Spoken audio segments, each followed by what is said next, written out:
प्याज में बेसन डालें और बनाएं ऐसी शानदार कमाल की रेसिपी जिसे बनाने के बाद आप यकीन करें खाने से हाथ रोकना आपके लिए मुश्किल हो जाएगा। तो चलें जी, अपनी मज़ेदार ज़बरदस्त और टेस्टफुल सी इस रेसिपी को बनाना स्टार्ट करते हैं। बिस्मिल्लाहिर्रहमानिर्रहीम। अस्सलाम वालेकुम। उम्मीद है आप सब ठीक होंगे। तो यहाँ पर सबसे पहले हमने ले लिए हैं प्याज, और प्याज यहाँ पर मैंने लिए हैं 3 अदद मीडियम साइज़ के। इन्हें हमने काट लिया था। काटने के बाद अब इसमें से हाफ़ प्याज जो है हमने इस बोल के अंदर निकाल लेने हैं। ठीक है, हाफ़ प्याज जो है इस बोल के अंदर निकाल लेंगे। बाकी जो हमारे पास बचेंगे हाफ़ प्याज, उनको हमने अच्छी तरह से ग्राइंड कर लेना है, या किसी चॉपर में आप चॉप कर लीजिएगा। अब जो हमारे पास हाफ़ प्याज थे उनके अंदर हम डालेंगे 1 कप बेसन। ठीक है, यहाँ पर मैंने जो बेसन है उसे हमने मैयर करके लेना है। उसके साथ हम इसमें ऐड कर देंगे नमक। नमक जो है तकरीबन आधा चम्मच है। हल्दी भी इस हिसाब से मैंने डाल दी है, और तकरीबन आधा चम्मच जो है मैंने इसके अंदर डाल दी है लाल मिर्च।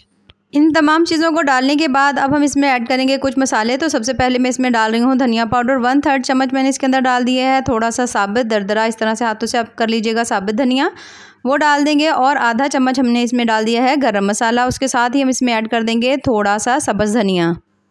अब बिना पानी डाले हुए आपने इन्हें अच्छी तरह से पहले मिक्स कर लेना है, क्योंकि प्याज के अंदर भी थोड़ा सा पानी की नमी होती है। ठीक है, और जब अच्छी तरह आप मिक्स कर लें प्याज और बेसन को, तो उसके बाद आपने पानी लेना है। बिल्कुल थोड़ा थोड़ा सा पानी डालना है। ठीक है, जैसे मैं डाल रही हूँ, 1 से 2 चम्मच मैंने पहले डाल दिया था, 2 चम्मच तकरीबन हमने बाद में डाल दिया। इसी तरह से करके कम से कम 3 से 4 चम्मच या 5 चम्मच तक आपने इसमें पानी डालना है। इससे ज़्यादा नहीं डालना, क्योंकि हमने इसको अच्छा खासा थिक रखना है, हमने इसे सख्त रखना है। ठीक है, अगर नरम हो गया तो हमारी रेसिपी अच्छी नहीं बनेगी। तो यहाँ पर हमने इसको अच्छी तरह से मसल के रख लिया है। अब इसे छोड़ देंगे थोड़ी देर के लिए रेस्ट पर। तब तक हम ले लेते हैं 1 अदद पैन, और पैन में मैंने डाल दिया इस तरह से करके घी तकरीबन आधा कप। और उसके बाद हमने इसमें ऐड कर दिया है प्याज, जो हमने हाफ़ बचाई हुई थी ना उसके अंदर से, उसको इस तरह से करके हमने चॉप कर लिया था। अब हमने इस प्याज को हल्का हल्का सा फ्राई करना है। इतना सा हमने इसको फ्राई करना है कि जो प्याज है ना हमारा, उसका पानी जो है वो अच्छी तरह से ड्राई हो जाए और बिल्कुल हल्का लाइट ब्राउन सा इसका कलर हो जाए।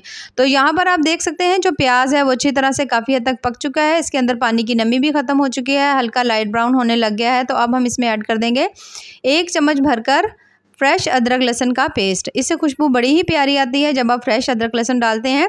इसे डालने के बाद कुछ सेकंड के लिए भून लेंगे, जब तक आप देखो कि इसके अंदर से अदरक लहसुन भी आपने अच्छी तरह से भून लिया है। तो फिर हम इसमें ऐड कर देंगे 2 अदद मीडियम साइज़ के टमाटर।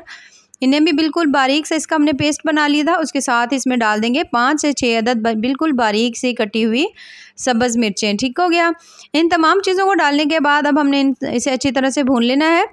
तमाम चीज़ें जब इस तरह से करके आप इसको पका लें कुछ देर के लिए, तो उसके बाद अभी टमाटरों के अंदर अच्छा खासा पानी था, तो हम इसी के साथ ही ऐड कर देंगे यहाँ पर स्पाइसेस, क्योंकि फिर आपको इसकी भुनाई करने के लिए अलग से पानी के छींटे लगाने की ज़रूरत नहीं होगी। टमाटर के पानी के अंदर ही आप तमाम स्पाइसेस को अच्छी तरह भून लेंगे।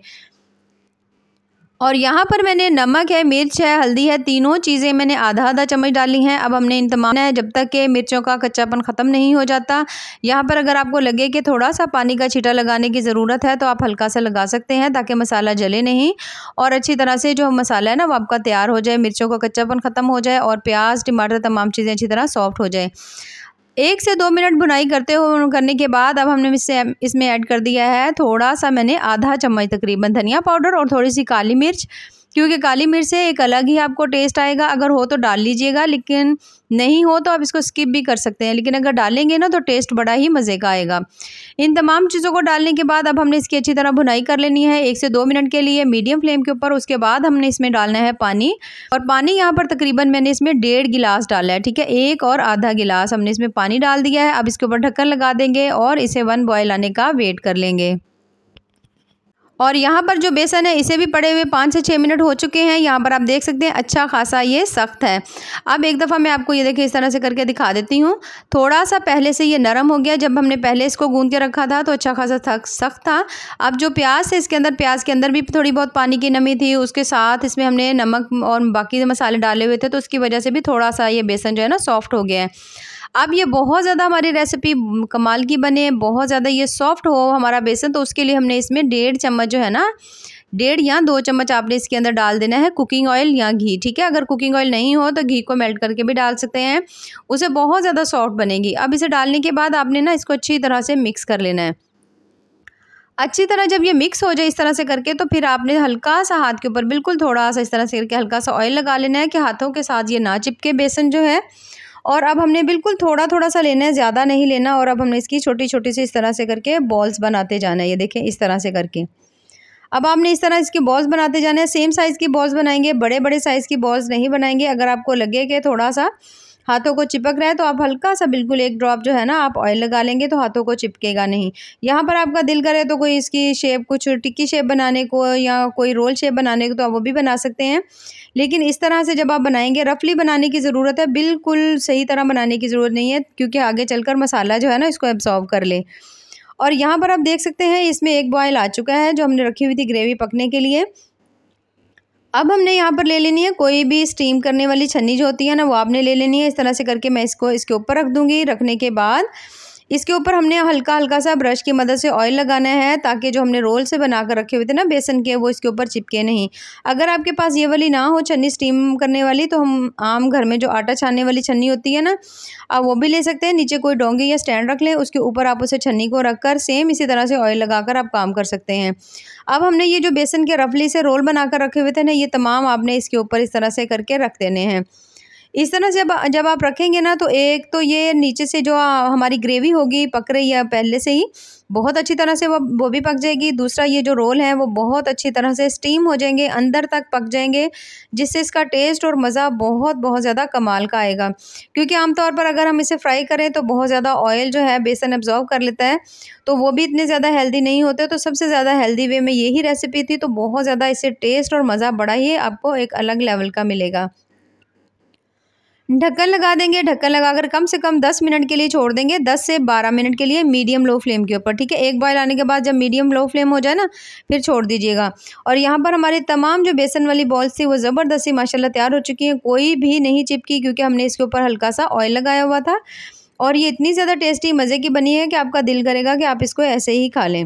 तो बस अब हमने इन तमाम को निकाल लेना है।